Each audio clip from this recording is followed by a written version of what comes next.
उत्तर प्रदेश में मायावती की सरकार हुआ करती थी और मायावती की सरकार में दलितों के उत्थान हुआ है, उनकी आवाजें उठाई गई हैं।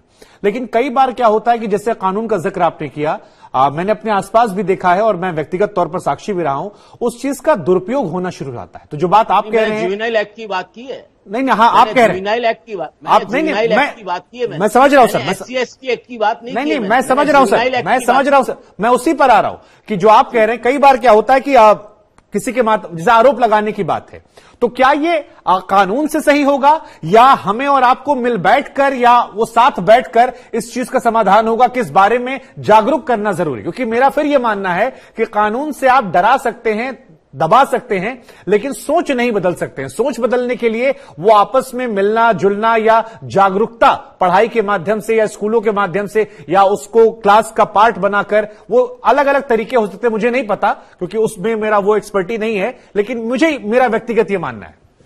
नहीं, मैं आपकी बात से सहमत हूं कि हमें जागरूकता करनी चाहिए, हमें उनके बीच में व्यवहार बढ़ाना चाहिए, लेकिन एक डिटरिंग फैक्टर भी हमको हमेशा चाहिए होता है, क्योंकि कानून उन लोगों के लिए नहीं होता कि जो लोग अपराध करते हैं, जो अपराध नहीं करते हैं। कानून उनके लिए होता है जो लोग अपराध करते हैं। सामान्यतः समाज में लोग अपराध नहीं करते हैं, लेकिन कानून हम बनाते हैं ना। कानून हमें, हर व्यक्ति कोई दहेज प्रथा में थोड़ी यकीन करता है, लेकिन दहेज के खिलाफ कानून है। हर कोई व्यक्ति छुआछूत थोड़ी करता है, लेकिन कुछ लोग करते हैं तो उनके लिए कानून है। तो मेरा कहना यह है कि कानून की ताकत उनके लिए होती है जो तमाम समझाइश के बाद, तमाम जागरूकता के बाद, तमाम चीजों को जानने के बाद भी गलती करते हैं। कानून उनके लिए होता है। ठीक है, मैं गोपी के पास अब जाता हूं। गोपी, कानून का जिक्र किया गया तो मेरा अगला सवाल आपसे यही है, 16 जून से काफी वक्त गुजर गया, तकरीबन 2.5 महीने का वक्त हो चुका है, आप खुद बता रही हैं। इन 2.5 महीनों में प्रशासन की तरफ से क्या किया गया? क्योंकि स्कूल प्रबंधन को लेकर रिपोर्ट्स तो आ रही हैं, वो कह रहे हैं कि हमने अभिभावकों के साथ बैठकर बातचीत की, उन्हें समझाने की कोशिश की, रसोइया ने शिकायत की, उसके पति ने शिकायत की। प्रशासन ने इस बीच में क्या किया? और ये थोड़ा हैरान करने वाला मामला, क्योंकि ओबीसी समाज को भी पिछड़े समाज में लोग गिनते हैं, वहां पर अक्सर ये माना जाता है कि जो जनरल कास्ट के लोग हैं वो ऐसा करते हैं, अक्सर जो हमने आरोप देखे हैं। लेकिन ये खबर थोड़ी और परेशान करने वाली होती है। तो ऐसे में प्रशासन में या सामाजिक कार्यकर्ता में अब तक वहां पर क्या भूमिकाएं निभाई गई? बिल्कुल, देखिए, प्रशासन की ओर से लगातार जो गांव के लोग हैं उनको समझाने की कोशिश की जा रही है। उनको ये समझाया जा रहा है कि अपने बच्चे को कहे कि वो वहां पे खाना खाए। लेकिन कहीं ना कहीं जिस तरीके का ये मामला सामने आया है, शुभांकर, आपको बताऊं कि गुजरात में ये पहला मामला नहीं है। इससे पहले भी दलित की बारात को लेकर यहाँ पे पथराव हो चुका है। यहाँ तक कि दलित अगर घोड़े पे बैठता है तब भी यहाँ पे पथराव होता है, और हालात इतने बुरे हैं कि दलित की मूछों को लेकर भी पथराव होता है, हत्याएं हो जाती है। यानी कहीं ना कहीं जिस आजादी के 75 साल की हम बात कर रहे हैं, तो क्या सच में देश इस तरीके की जातिवादी बातें हैं, क्या उससे आजाद हो पाया है? सवाल यहाँ पे यही खड़ा हो रहा है, क्योंकि अब स्कूल में आप देखिए, बच्चों को अगर ये समझाया जाता है कि उन्हें इस तरीके से खाना नहीं खाना है, मिड डे मील में अगर एक दलित कुक वहां पे खाना बनाती है तो उनके हाथों से खाना नहीं खाना है, तो ये किस तरीके से, क्योंकि बच्चे बड़े होते हैं, वही चीज वो अपने बच्चों में भी ट्रांसफर करेंगे। यानी कहीं ना कहीं जिस तरीके से ये आज के वक्त में अगर आप देखने जाए तो किसी भी शहर या सोसाइटी के लिए ये चीज अच्छी नहीं होगी। क्योंकि तो गोपी, फिर एक सवाल यहां आता है कि आपने कई बड़ी बातें बता दी। आपने कहा कि मूछें रखने पर वहां परेशानी होती है, घोड़ी चढ़ने पर, ये तो खबरें हमने भी पढ़ी हैं कि भाई वहां पर कई बार लड़ाई झगड़े हो गए।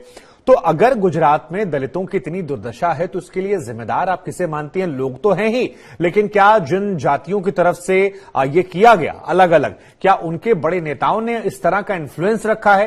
क्योंकि मैसेजिंग अगर ऊपर से सही हो तो नीचे वाले उसे फॉलो करना शुरू कर देते हैं, हमने ऐसा देखा है। और अगर 147 परिवार, 153 कुल बच्चे शायद बताए गए, मुझे अगर मैं गलत हूं आप करेक्ट कर दीजिएगा, उनमें से 147 अगर अलग से कर रहे हैं, इसका मतलब है पीछे से कहीं उनको दिमाग में डाला जा रहा है, तभी पूरा समाज एक साथ होकर यह बहिष्कार का काम कर रहा है या ऊंच नीच की बात कर रहा है।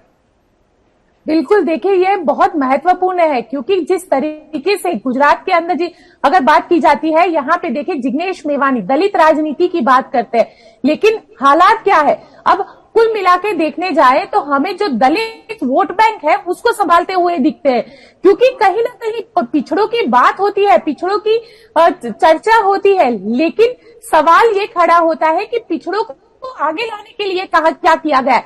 गांधी का गुजरात है, गांधी जी ने जिस तरीके से एक पूरी बात अपनी रखी थी पिछड़ों को आगे लाने की, तो वैसे में क्या किया गया। इतने साल हो चुके, 27 साल से गुजरात में बीजेपी का शासन है, लेकिन जब बात आती है वोट बैंक की, राजनीति की, जातिवाद की, तब किसी को भी दलित वोट बैंक जो है उसमें ज्यादा इंटरेस्ट नहीं होती है। चर्चा होती है पाटीदार वोट बैंक की, चर्चा होती है, लेकिन सवाल यहाँ पे ये खड़ा होता है कि जब इस तरीके की चीज हो रही है और वो भी स्कूल के अंदर ये चीज हो रही है, तो उसके लिए आप किसे जिम्मेदार कहेंगे। एक विचारधारा जो सालों से लोगों के दिमाग में अंदर पड़ी हुई है, उसी विचारधारा को वो अपने बच्चों में ट्रांसफर कर रहे हैं, लेकिन यहाँ पे कोई नेता आगे नहीं आया है, ना ही कोई एक बड़ा नेता सामने आके ये कह रहा है कि हमें ये चीज नहीं करनी चाहिए, क्योंकि चुनाव आ रहे हैं।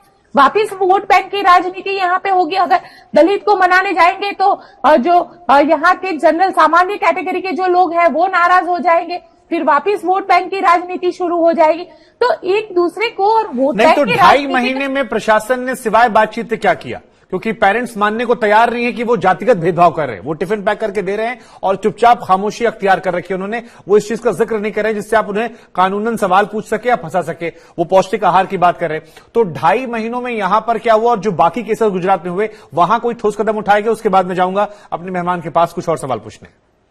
देखिए, 2.5 महीनों में प्रशासन के जरिए बात करने के अलावा किसी भी तरीके की कार्यवाही नहीं की गई है, ना ही बच्चों को प्रेशराइज किया गया है, क्योंकि बच्चों को प्रेशराइज नहीं किया जा सकता है। स्कूल के अंदर बच्चे हैं, अगर परिवार वाले हैं, अब समझाना परिवार वालों को है, तो परिवार वालों से वो बातचीत कर रहे हैं, परिवार वालों को ये समझा रहे हैं कि बच्चों को कहा जाए कि मिड डे मील का जो न्यूट्रिशियस फूड होता है वो खाना उनको खिलाए। लेकिन परिवार वाले भी ये कहते हैं कि हाँ, हमें कोई परेशानी नहीं है, लेकिन सवाल यहाँ पे ये खड़ा होता है कि बच्चे घर से टिफिन लेके आते हैं और खाना वही खाते हैं जो घर से दिया जाता है। अब और कहीं ना कहीं जो सवाल ये भी खड़ा होता है कि प्रशासन जो है वो समझा रहा है, बातचीत कर रहा है, कहीं पे जोर जबरदस्ती नहीं कर सकते हैं।